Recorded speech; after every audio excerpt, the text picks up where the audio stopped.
नमस्कार, आप देख रहे हैं आपका अपना चैनल हिंदी खबर में हूं आपके साथ सुनील सिंह और लेकर हाजिर हूं आपका खास कार्यक्रम जो कहूंगा सच कहूंगा। अयोध्या के मिल्कीपुर उपचुनाव में भारतीय जनता पार्टी ने प्रचंड जीत क्या दर्ज की। समाजवादी पार्टी ने एक लकीर पकड़ ली कि प्रशासन चुनाव आयोग की मिली भगत से भाजपा के प्रबंधन में ये जो उपचुनाव हुआ वहां वोटों की लूट हुई है और इसलिए इस जनादेश को हम नहीं मानते। यहां तो पीठासीन अधिकारी कमल का बटन दबाते हैं। भाजपा कह रही है कि हार की समीक्षा करोगे या फिर चुनाव आयोग को लेकर ही छाती पीटते रहोगे। सपा के मुताबिक अगर मिल्कीपुर उपचुनाव लूट है तो घोसी, गोरखपुर, फूलपुर, शीशामऊ और करहल का जनादेश क्या समाजवादी पार्टी ने वोटों की लूट करके ही हासिल किया, ये भी पूछा जा रहा है। सपा के नए पोस्टर में लिखे स्लोगन से ये सवाल तो खड़ा होना ही था और इसीलिए कहा जा रहा है कि मिल्कीपुर में जीते भाजपा के पासवान। सपा के पोस्टर पर लिखा 27 में सावधान। रिपोर्ट देखिए फिर चर्चा होगी।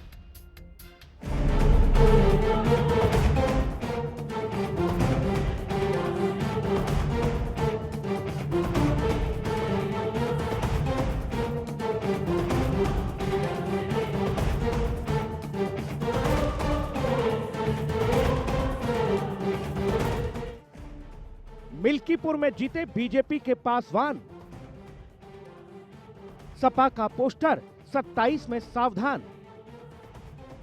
अखिलेश ने बीजेपी वोटों की लुटेरी बताई।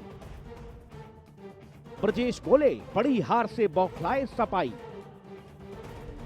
शनिवार 8 फरवरी को अयोध्या के मिल्कीपुर उपचुनाव के नतीजों ने विपक्ष की चूल्हे हिलाकर रख दी हैं। उपचुनाव में समाजवादी पार्टी का पीडीए धूल धूसरित हो गया। समाजवादी पार्टी के सांसद अवधेश प्रसाद के बेटे अजीत प्रसाद को बीजेपी के चंद्रभानु पासवान ने 61,000 से ज्यादा वोटों से मात दी। इस बड़ी हार से पहले ही समाजवादी पार्टी मानो हथियार अपने डाल चुकी थी। वोटिंग वाले दिन से ही सपा ने बीजेपी पर चुनाव आयोग के साथ मिलकर वोट लूटने का आरोप लगाना शुरू कर दिया था और नतीजों के बाद तो सपा आग बबूला हो गई। लखनऊ में सपा कार्यालय के बाहर लगातार पोस्टर वार जारी है। मिल्कीपुर उपचुनाव में मिली हार के बाद समाजवादी पार्टी कार्यालय पर नया पोस्टर चस्पा किया गया। इस पोस्टर में सपा ने चेतावनी लिखी है कि 27 में सावधान। पोस्टर में समाजवादी पार्टी की माने तो 27 के लिए सावधान स्लोगन के साथ लिखा गया। भाजपा और निर्वाचन आयोग मिलकर तैयार करते हैं वोटर लिस्ट।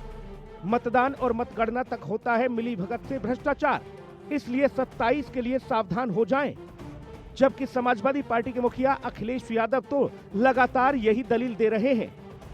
अयोध्या की हार मिल्कीपुर की जीत बराबर नहीं कर सकती है। अयोध्या की हार हमेशा हमेशा के लिए अयोध्या की हार रहेगी। वो बदला नहीं हो सकता मिल्कीपुर की जीत।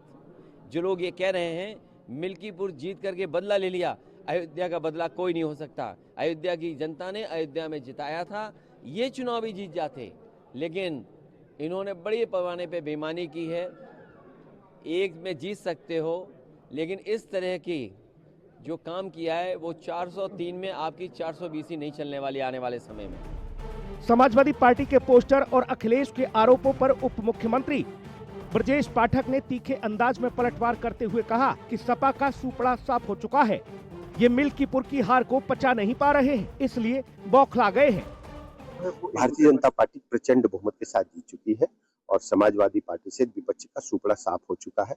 इनके निगेटिव नैरेटिव को जनता ने नकार दिया है। सर, दिल्ली चुनाव को लेकर के अगर बात की, वहां पर बीजेपी ने काफी समय बाद वापसी की। दिल्ली में माननीय प्रधानमंत्री नरेंद्र मोदी जी के नेतृत्व में केजरीवाल जी के झूठ का पर्दाफाश दिल्ली की जनता ने कर दिया है और दिल्ली में केजरीवाल ने जो फरेब का महल ताश के पत्तों की तरह खड़ा किया था वो धराशायी हो चुका है। दिल्ली में नागरिक सुविधाएं बहाल होंगी। माननीय मोदी जी ने कल ही अपने उद्बोधन में कहा है कि अब दिल्ली वास्तव में बेहतर दिल्ली बनने जा रही है। मिल्कीपुर के जनादेश पर तिलमिलाई सपा के आरोप और प्रत्यारोप ने कई सवाल भी खड़े कर दिए हैं। सवाल यह कि क्या समाजवादी पार्टी ने बूथ लूट का झूठा नैरेटिव गढ़ा है। सवाल यह भी कि क्या मिल्कीपुर की हार से समाजवादी पार्टी बौखला गई है और सबसे बड़ा सवाल ये कि क्या घोसी, गोरखपुर और फूलपुर में हुए उपचुनावों में सपा की जीत भी वोटों की लूट थी। खैर जो भी हो, लेकिन इतना जरूर तय हो गया है कि अयोध्या से मिल्कीपुर की जनता ने 27 के चुनाव के लिए समाजवादी पार्टी के लिए संकट जरूर पैदा कर दिया है, क्योंकि मिल्कीपुर को 27 का सेमीफाइनल जो कहा गया, इस उपचुनाव ने बता दिया है कि अखिलेश यादव का पीडीए वाला दाव 27 की भंवर में अभी से हिलोरे मार रहा है। मिल्कीपुर से आकाश कुमार, लखनऊ से राहुल श्रीवास्तव के साथ ब्यूरो रिपोर्ट, हिंदी खबर। मेहमानों से आपको रूबरू करा देते हैं। ऋचा सिंह जी, प्रवक्ता भारतीय जनता पार्टी, हमारे साथ हैं। ऋचा जी, आपका बहुत स्वागत है। अशोक यादव जी, प्रवक्ता समाजवादी पार्टी, अब से कुछ ही देर में हमारे साथ होंगे, उनका बहुत स्वागत। राघवेंद्र द्विवेदी जी, प्रवक्ता सुहेलदेव भारतीय समाज पार्टी, हमारे साथ हैं। राघवेंद्र जी का बहुत स्वागत है। आलोक पांडे जी, राजनीतिक विश्लेषक, हमारे साथ हैं। आलोक जी का भी बहुत स्वागत है। आलोक जी, 27 के लिए सावधान किया जा रहा है, बताया जा रहा है कि भाई सावधान हो जाओ अभी से, नहीं तो ऐसे जैसे मिल्कीपुर में लूट हुई है वोटों की, ऐसी ही लूट 27 में हो जाएगी भाजपा के द्वारा। क्या माना जाए इन पोस्टरों और ये जो आरोप प्रत्यारोप के इस बीच में कि अखिलेश जी कह रहे हैं कि ये बदलापुर नहीं हो सकता, अयोध्या वो हारे हैं, मिल्कीपुर भी वो हारते लेकिन लूट ले गए। एक्चुअली सुनील भाई, मुझे लगता है कि अखिलेश यादव जी कम से कम हार को हार स्वीकार करें तो बहुत अच्छा रहेगा, जैसे कि अरविंद केजरीवाल ने स्वीकार किया। देखिए, अरविंद केजरीवाल दिल्ली हारे, लेकिन उस नेता की इस बात की तारीफ की जानी चाहिए और मुझे करना चाहिए कि उसने कम से कम हार को हार स्वीकार किया। उसने नहीं कहा कि ईवीएम में धोखा हो गया, उसने नहीं कहा भारतीय जनता पार्टी ने चीटिंग कर दी। तो हार को, जो नेता हार को हार स्वीकार न कर सके, वो नेता फिर मुझे लगता है कि उसके नेतृत्व में कुछ चुनौतियां हैं, उसमें कुछ कमियां। जीत भी आपकी तो हार भी आपकी। इंडिया गठबंधन के जितने बड़े चेहरे हैं उन सबको अरविंद केजरीवाल से इस बात की सीख लेनी चाहिए कि जब आप जीत पर जश्न मनाते हैं तो हार पर भी आपको ये बात कहनी होगी कि ये जो हार हुई है इसे हम स्वीकार करते हैं। नाचते हो ना जीत पर। बिल्कुल। और दूसरी बात रही 2027 की, बस 10 सेकंड और लूंगा मैं। 2027 में क्या, अगर वो एक सीट अखिलेश यादव का पिछले बयान में याद करिए कि हम सफाई है, हम किसी से डरते नहीं, हम चौकसी करेंगे, हम ये करेंगे। जब आप एक सीट की चौकसी नहीं कर पाए और आप कह रहे हैं कि बेईमानी करके भारतीय जनता पार्टी जीत ली, तो 403 सीट की क्या चौकसी कर पाएंगे? अगर अखिलेश यादव ये बात मान ली जाए। और दूसरी बात, अगर लोकसभा चुनाव में आप 37 जीत सकते हैं तो वो बगैर चौकसी की हो गई थी ना। अगर यह वो बगैर चौकसी की हो गई थी, आपने चौकसी कर दी थी। तो अखिलेश यादव का जो बयान है वो खुद मुझे लगता है थोड़ा सा भ्रमित है, पांच उपचुनाव आलोक जी अभी ऐसे हैं जो समाजवादी पार्टी को उंगली पर भी याद है, पता भी है कि वहां जब वो जीते थे तब उन्होंने लोकतंत्र को बहुत अच्छा बताया था और कहा था कि चुनाव आयोग ने बहुत अच्छा काम किया है। उसमें गोरखपुर भी शामिल थी, फूलपुर भी शामिल था, उसमें करहल भी है, उसमें शीशामऊ भी है, घोसी भी है। और जो जी एक्चुअली सुनील भाई, मुझे लगता है कि अखिलेश यादव जी ने ये मान लिया है कि उनकी जीत लोकतंत्र की जीत, उनकी हार लोकतंत्र की हार। जी राघवेंद्र जी, आप लोग किस तरह से देख रहे हैं अखिलेश जी के बयानों को? समाजवादी पार्टी के द्वारा जो पोस्टर वार छेड़ दिया गया और बता रहे हैं कि 27 में सावधान हो जाओ। जिस दिन से वोटिंग हुई राघवेंद्र जी, उसी दिन से रोना पीटना शुरू हो गया। उनके सांसद जी पहले से ही रोने लगे और बाद में भी यही स्थिति बनी। अब वो कह रहे हैं कि हम स्वीकार ही नहीं करते इस जनादेश को। सुनील जी, इनके नौटंकी बात सांसद उसी दिन मान गए थे कि हम मिल्कीपुर हार रहे हैं और हे राम करके वियोग करना, विलाप करना कहीं न कहीं एक अपशगुन था। और ऐसा सांसद जो कभी राम का प्रमाण मांगता था, उनका पार्टी और उनके लोग वो राम को खोज रहे थे। कहाँ हो राम? हे राम आ जाओ, राम डुबकी लगानी है मुझे, आ जाओ, नैया पार करा दो। अरे भैया, अपने अध्यक्ष से कहते कि मिल्कीपुर भी अयोध्या में ही है। अगर मिल्कीपुर में जा रहे हो, रैली कर रहे हो, तो प्रभु राम के दर्शन भी कर लो।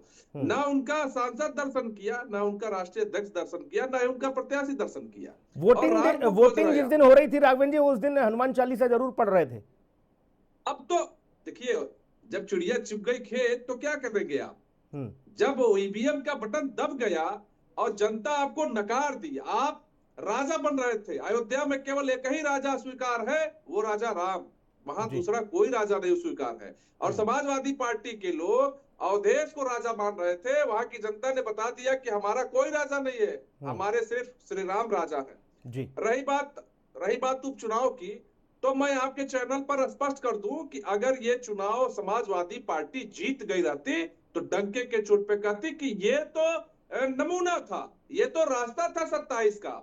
तो हारने के बाद भी वो मान ली है कि 2027 का जो चुनाव होगा जिसमें 403 विधानसभा की सीटों पर चुनाव होने जा रहा है, वहां भी समाजवादी पार्टी का सुपड़ा एकदम साफ है। दूर दूर तक समाजवादी पार्टी का न कोई वोटर है, न कोई कार्यकर्ता है, न कोई समर्थक है।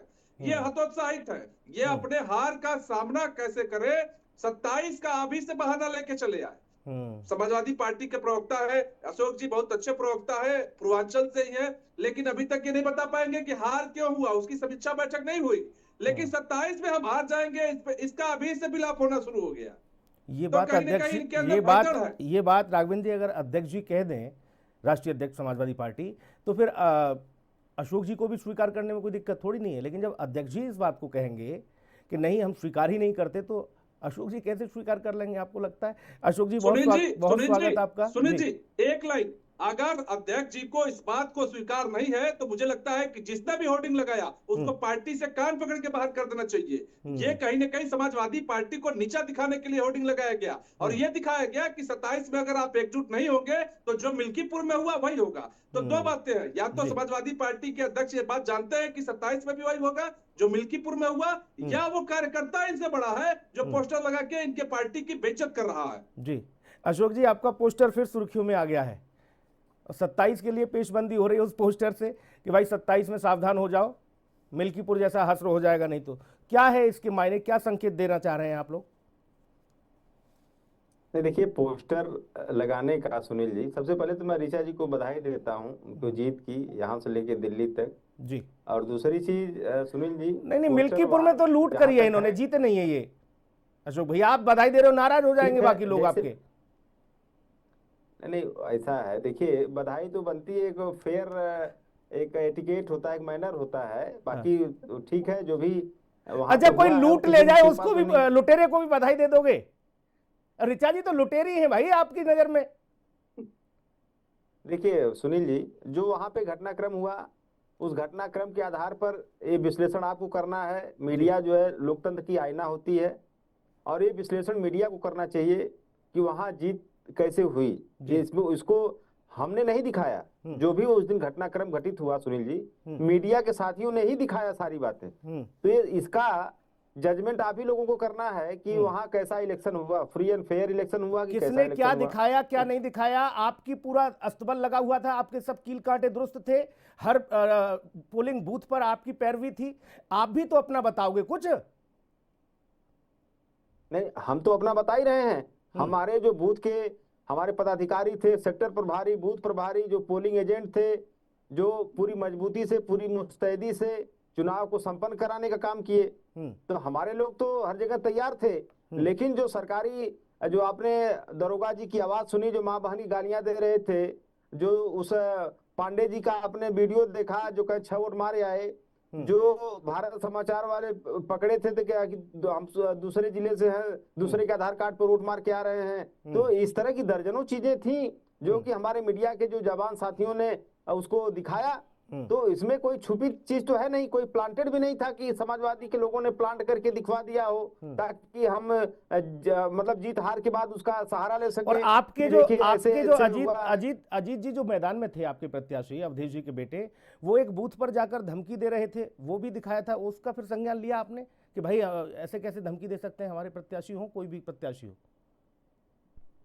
नहीं, देखिए जब होता क्या है कि जब लगातार अगर कोई व्यक्ति आपको छेड़े जा रहा है, कुछ आपको इरिटेट कर रहा है, आपको गालियां दे रहा है, आपको परेशान कर रहा है, तो ह्यूमन नेचर है सुनील जी कि रिएक्शन चेहरे पे आ ही जाता है। तो उसमें तो उनके रिएक्शन आ गया होगा चेहरे पे। लेकिन अभी हमारे राशिद जी ने एक बात और कही कि आईने के सामने अगर भाजपा खड़ी होकर के मिल्कीपुर के जीत पे जश्न मनाएगी तो उसके अंदर से आवाज आएगी कि 27 में सावधान हो जाओ। मुझे लगता है कि जो पोस्टर हमारे साथी ने लगाया है वो भाजपाइयों के लिए लगाया है कि 27 में सावधान हो जाओ, क्योंकि ये जीत उनको भी नहीं पच रही होगी। अगर देखिए सबसे बड़ा न्यायाधीश हमारे अंदर बैठा सुनील भाई, अगर हम कोई गलत काम कर रहे हैं तो वो न्यायाधीश हमको जरूर चेताता है कि नहीं ये चीज गलत है कि सही है। तो भाजपा को पता है कि चुनावी जीत कैसी है। लेकिन सर एक बात, तो इसलिए वो सावधान हो सकता है भाजपा को कर रहा हो। सर एक सेकंड, जिस दिन दिल्ली में वोटिंग हो रही थी उसी दिन मिल्कीपुर में वोटिंग हो रही थी। दिल्ली की मुस्तफाबाद सीट को लेकर हंगामा हुआ, कहा गया कि कुछ फर्जी वोट डाले जा रहे हैं, बुर्का खूब उस दिन चर्चा में रहा। लेकिन जब नतीजा आया तो अरविंद केजरीवाल जी ने कोई भी लाग लपेट कुछ नहीं किया। उन्होंने सीधा बोला कि इस जनादेश को हम स्वीकार करते हैं, हम अपनी हार मानते हैं। आपने तो बिल्कुल ही सब कुछ कफन तक उड़ा डाले, चुनाव आयोग को तमाम सारी चीज़ें ऐसी कर डाली जिससे फिर आपसे पूछने, हर कोई पूछने को लिए तैयार हो गया। बोले भैया बाकी ऊपर थे वो उसका क्या, वो आप लूटते थे, क्या होता था। मैं ऋचा जी के पास जाऊंगा। ऋचा जी, एक तो ये अभी अखिलेश यादव जी कह रहे हैं ये बदलापुर नहीं है, अयोध्या ये लोग हारे हैं, मिल्कीपुर इन्होंने लूटा है। और दूसरा एक पोस्टर लगा है, उसमें लिखा जा रहा है कि 27 के लिए सावधान हो जाइए, नहीं तो वहां ऐसी ही लूट होगी। सुनील जी, सबसे पहले तो आपके माध्यम से मैं समाजवादी पार्टी के प्रवक्ता अशोक यादव जी को धन्यवाद देना चाहती हूँ कि कम से कम उन्होंने हमारी जीत को खुले मन से स्वीकार किया, जो कि जनता के जनादेश से हुई है। रही अखिलेश यादव जी की बात, तो देखिए अखिलेश यादव जी चुनाव को लेकर भाई बाकी नेता क्या कहें ना कहें, लेकिन अशोक भैया तो बहुत अच्छे व्यक्ति हैं और दिल के भी बड़े अच्छे हैं, उनके दिल से वो सच्चाई बाहर आई। धन्यवाद जी, इसीलिए उनका धन्यवाद भी उतने ही खुले मन से करना हमारी जिम्मेदारी बनती है। लेकिन अखिलेश यादव जी की अगर बात करें सुनील जी, तो अखिलेश यादव जी चुनाव को लेकर दो तरीके की बात करते हैं। एक है सच्चा चुनाव, एक है झूठा चुनाव। जब उनको 2024 में 37 सीटें मिल जाती हैं तो वो चुनाव सच्चा चुनाव होता है, लोकतंत्र की जीत होती है। लेकिन जब वो विधानसभा में 9 में से 7 सीटें हार जाते हैं और मिल्कीपुर को भी हार जाते हैं, तब ये झूठा चुनाव हो जाता है। अयोध्या की जीत को वो अवधेश प्रताप जी को राजा बता देते हैं, लेकिन वही मिल्कीपुर को पचा नहीं पाते हैं। लेकिन समाजवादी पार्टी बौखलाई हुई है, वो जनता की जनादेश को स्वीकार नहीं कर पा रही है। और संसदीय लोकतंत्र में जनता के जनादेश सबसे अंतिम और महत्वपूर्ण पड़ाव है, इसको खुले मन से स्वीकार करना चाहिए। 2024 में सुनील जी हमें कुछ कम सीटें मिली थी, हमने उसको स्वीकार किया और हमने उसके ऊपर काम किया, जनता की जनाकांक्षाओं के अनुरूप जाके वहां पे जमीन पर लगातार हम माइक्रो से लेकर मैक्रो मैनेजमेंट के तहत हमारे नेताओं ने वहां पे मेहनत की, जिसका परिणाम मिल्कीपुर में हमें रिकॉर्ड मतों से जीत मिली है। और ये रिकॉर्ड मतों से जीत एक दिन में नहीं आ गई है सुनील जी। आप अगर याद कर ले तो 2017 में समाजवादी पार्टी को 28,000 वोट से जीत मिली थी, लेकिन वही 2022 में इनकी जीत घट गई थी, मार्जिन वो 12,000 हो गया था। और 2024 की अगर बात करें तो मिल्कीपुर में सिर्फ गठबंधन के बावजूद 8,000 वोटों से जीते थे। और मैं तो कहना चाहती हूँ कि मिल्कीपुर की जीत की पटकथा भारतीय जनता पार्टी की और समाजवादी पार्टी की हार की पटकथा उसी दिन लिख गई थी जब समाज की अंतिम पंक्ति की बच्ची के साथ समाजवादी पार्टी के नगर अध्यक्ष मुबीन खान ने महिलाओं बलात्कार किया। और उससे भी बड़ा अपराध समाजवादी पार्टी ने किया जब वो डीएनए टेस्ट की मांग करने लगी उस दलित बच्ची के साथ खड़े होने के स्थान पर। तो जनता ने देखा है और मिल्कीपुर का जनादेश तो इस बात का भी स्पष्ट संदेश है कि समाजवादी पार्टी का पीडीए का नारा खोखला है, क्योंकि मिल्कीपुर के पीडीए समाज ने खुलकर भारतीय जनता पार्टी को वोट दिया। इसको आप आंकड़ों के और बूथों के माध्यम से सबके सामने है। जी ठीक। आलोक जी, सत्ता पक्ष अब क्या कह रहा है, विपक्ष क्या कह रहा है, इन सारी बातों से हटके ये कि डीएम ने सर्टिफिकेट दे दिया चंद्रभानु पासवान को कि आप विजयी हुए, जनादेश सबके सामने आ गया। आपको क्या लगता है कि मिल्कीपुर में कौन सा फैक्टर काम कर गया, जबकि समाजवादी पार्टी ने कोई कोर कसर तो छोड़ी नहीं, एड़ी चोटी का जोर लगाया इस चुनाव को जीतने में, नाक का चुनाव था ये? देखिए, मुझे लगता है कि प्रत्याशी दोनों अच्छे थे, फाइट भी अच्छी हुई। हालांकि लीड इतनी हमें उम्मीद नहीं थी कि 60-61 हजार की लीड होगी, और इसीलिए मैं कहता हूं कि बेमानी होगी 2,000, 4,000, 5,000 वोटों की, 60,000 वोटों की बेमानी नहीं हो सकती। तो इसलिए भारतीय जनता पार्टी की जीत में कोई प्रश्न लगना, थोड़ा लगाना मुश्किल होता, मैं तो बिल्कुल नहीं लगा पा रहा, क्योंकि 2-4 हजार की जब क्लोज फाइट होती तो कहते हाँ भाई बेमानी करके जीत लिया। 60,000 वोट बेमानी से नहीं डाले जा सकते आज की इस सोशल मीडिया और मीडिया के दौर पर। दूसरी बात, भारतीय जनता पार्टी क्यों जीती, तो कारण एक सबसे प्रमुख मुझे लगता है कि अयोध्या की जीत को जो समाजवादी पार्टी ने जीता, उसे हिंदुत्व की हार के रूप में जो समाजवादी पार्टी ने व्यक्त किया, जब वो भारतीय जनता पार्टी से ज्यादा हिंदुत्व पर हमला करते हुए समाजवादी पार्टी कहेंगे प्रत्यक्ष अप्रत्यक्ष रूप से जीती, क्योंकि अयोध्या नरेश बदल दिया। जो 4-5 हजार साल से अयोध्या के राजा प्रभुराम थे, उसको अवधेश प्रसाद को राजा बनाना, हिंदुओं को चिढ़ाना, और फिर अयोध्या के आसपास के मिल्कीपुर के लोगों ने एक लाइन सिर्फ कही, गलती हो गई, गलती हो गई। अयोध्या में अवधेश प्रसाद को जिता के गलती हो गई। मैं पर्सनली गया, मैंने पर्सनली पूछा लोगों से, 10-15-20 लोगों से अयोध्या में, मैं मिल्कीपुर में अपनी कार रोकी, मैंने बात की, चाय पिया, लोगों से बात की, उन्होंने कहा गलती हो। तो ये कोर्स करेक्शन है, ये गलती है। अब मुझे लगता है कि क्या अखिलेश यादव जी इस कोर्स करेक्शन को, इस गलती को अब ठीक करेंगे, हिंदुओं को चिढ़ाना बंद करेंगे, हिंदुओं के अगेंस्ट में ट्वीट करना बंद करेंगे, हमारी आस्था पर प्रश्न लगाना बंद करेंगे, कभी प्रत्यक्ष या कभी अप्रत्यक्ष। मैं नहीं कहता हूं सीधा हमेशा डायरेक्ट हमला करते हैं, लेकिन इनडायरेक्ट भी हमला करते हैं। हिंदू, आप बीजेपी पर हमला करिए, सनातन और हिंदुओं पर हमला मत करिए। हवा बदल रही है, जितनी जल्दी आप स्वीकार कर लेंगे समाजवादी पार्टी को, उतनी जल्दी राजनीतिक लाभ मिलना शुरू हो जाए। ठीक, मिल्कीपुर के मूल मुद्दे भी रहे होंगे, उनको भी ध्यान में रखा होगा लोगों ने।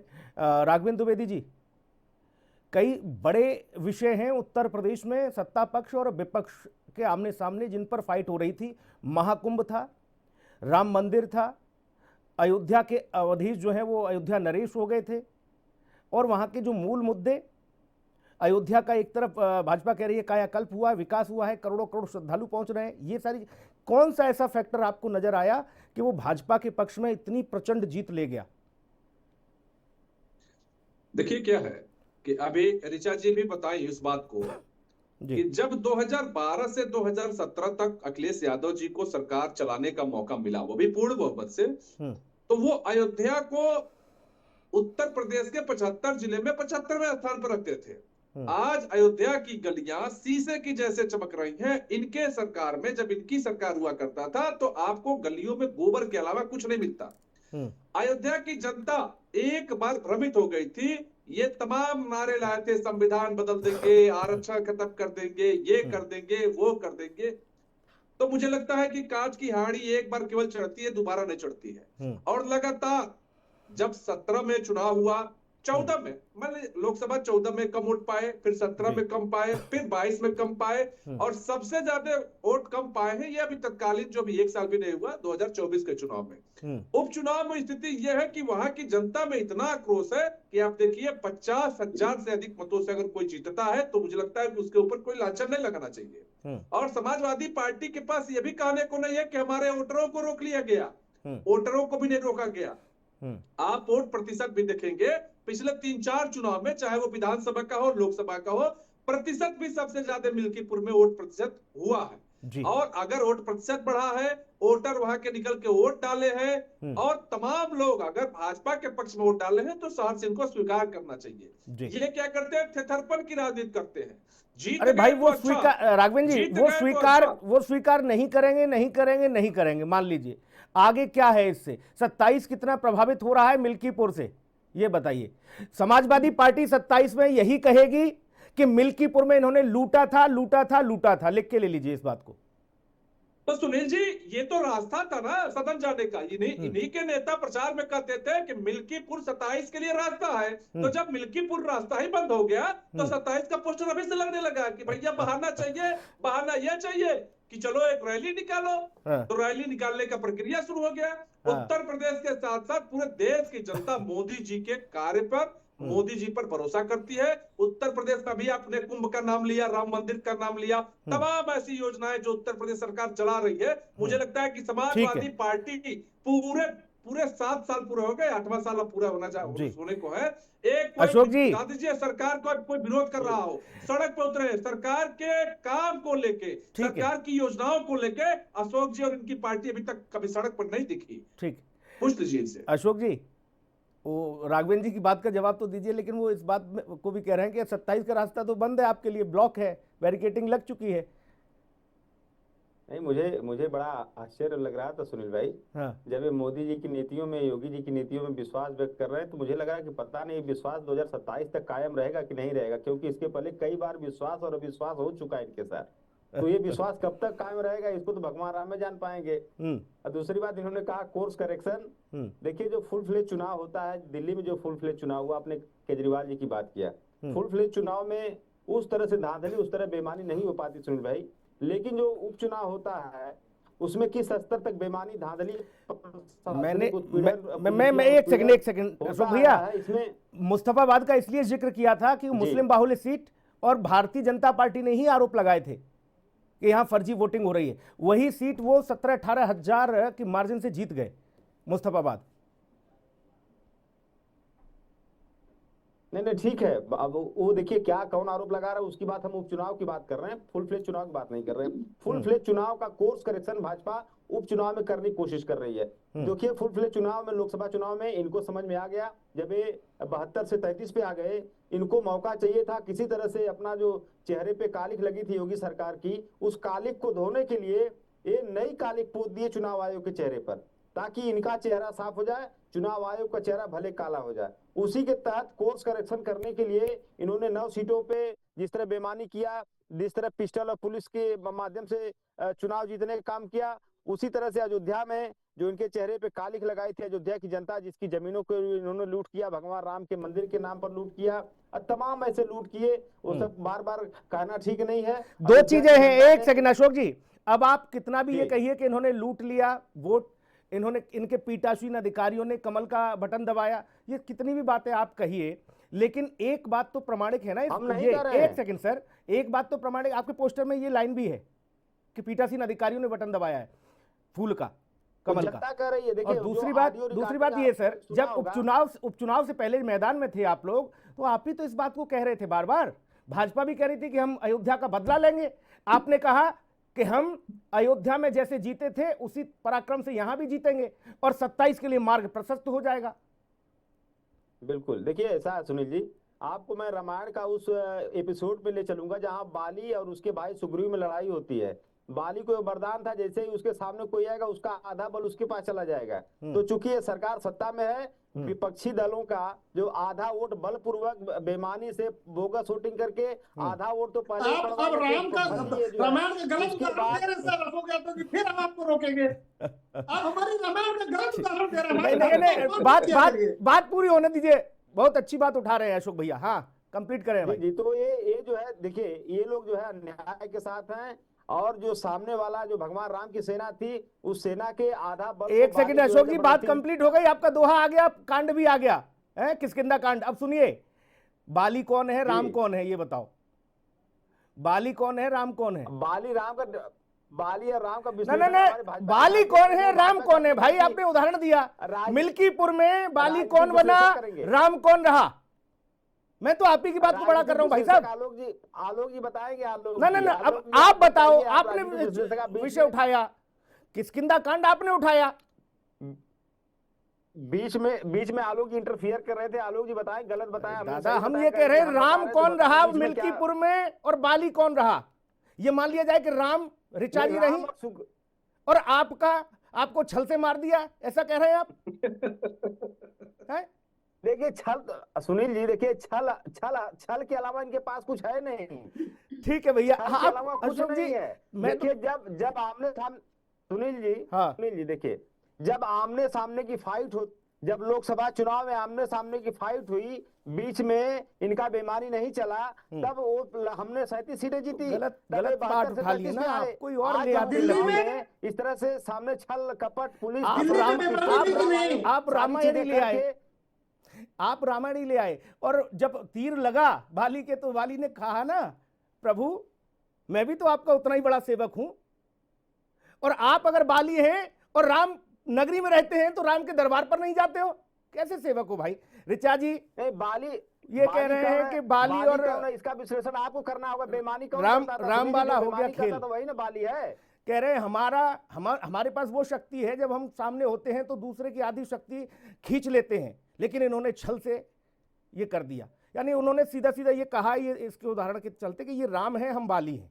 उदाहरण थोड़ा गड़बड़ हो गया था। हाँ नहीं सुनील जी, हमारे लिए तो पूरे ब्रह्मांड के राजा सिर्फ प्रभु श्री राम ही हैं, उनके सिवा कोई है नहीं। ये तो पूरे ब्रह्मांड में तय बात है, और इस मिल्कीपुर चुनाव में और तय हो गई, क्योंकि इन्होंने अवधेश प्रसाद को अयोध्या का राजा बताने का काम किया था। रही दूसरी बात, देखिए अभी चूंकि समाजवादी पार्टी के प्रवक्ता उपचुनाव का उदाहरण दे रहे थे, वो कह रहे थे कि दिल्ली में फुल पेज चुनाव हो रहा था, उत्तर प्रदेश में उपचुनाव हो रहा था। तो इनको भूलना नहीं चाहिए कि जब ये फूलपुर में और गोरखपुर में उपचुनाव में लोकसभा की सीट जीते थे, तब इन्होंने नहीं कहा था कि भारतीय जनता पार्टी में भी जीते, घोसी में भी ये कहा कि सारा कैबिनेट वहां पड़ा रहा, फिर भी हम जीत गए। बिल्कुल, तो मैं यही कह रही हूँ कि देखिए राजनीति में ड्यूअल स्टैंडर्ड लेकर नहीं चलना चाहिए। और ये जिन्होंने इन लोगों ने जो चुनाव आयोग को कफन भेजने का काम किया है एक दिन पहले, इन्होंने अपने हौसलों पर कफन डाल लिया है, क्योंकि जनता की जनादेश का जब आप अपमान करते हैं तो जनता उसका परिणाम आपको चुनाव परिणामों के रूप में देती है। और ये जनता ये भी कहती है कि जाके प्रिय ना राम ले देगी, क्योंकि समाजवादी पार्टी के प्रभु श्री राम और सीता प्रिय नहीं है, तो ऐसी पार्टी को त्यागने का काम उत्तर प्रदेश की जनता ने ऋचा जी थोड़ा दूर है अभी, लेकिन तब तक और क्या कुछ नई समीकरण पैदा होंगे उत्तर प्रदेश की राजनीति में, वो अलग विषय रहेगा। लेकिन इतना जरूर तय मानिए कि मिल्कीपुर, कुंदरकी, कटहरी, इसका ताप 27 तक रहेगा और बड़े स्तर पर रहेगा। बाकी समाजवादी पार्टी इस ताप को किस तरह से कहेगी, वो भी कोई नया फिर दोहा उठा के लाएंगे, किसी और कांड की बात करेंगे अशोक भैया, और कोई पूछ लेगा कि अब बता दो भाई साहब इसमें किरदारों का जिक्र कर रहे हो, वो कौन कौन से किरदार कहाँ कहाँ हैं, तो फिर मामला थोड़ा गड़बड़ हो जाएगा। बहुत शुक्रिया चर्चा में जुड़ने के लिए, बहुत धन्यवाद। आज कार्यक्रम में इतना ही, नमस्कार।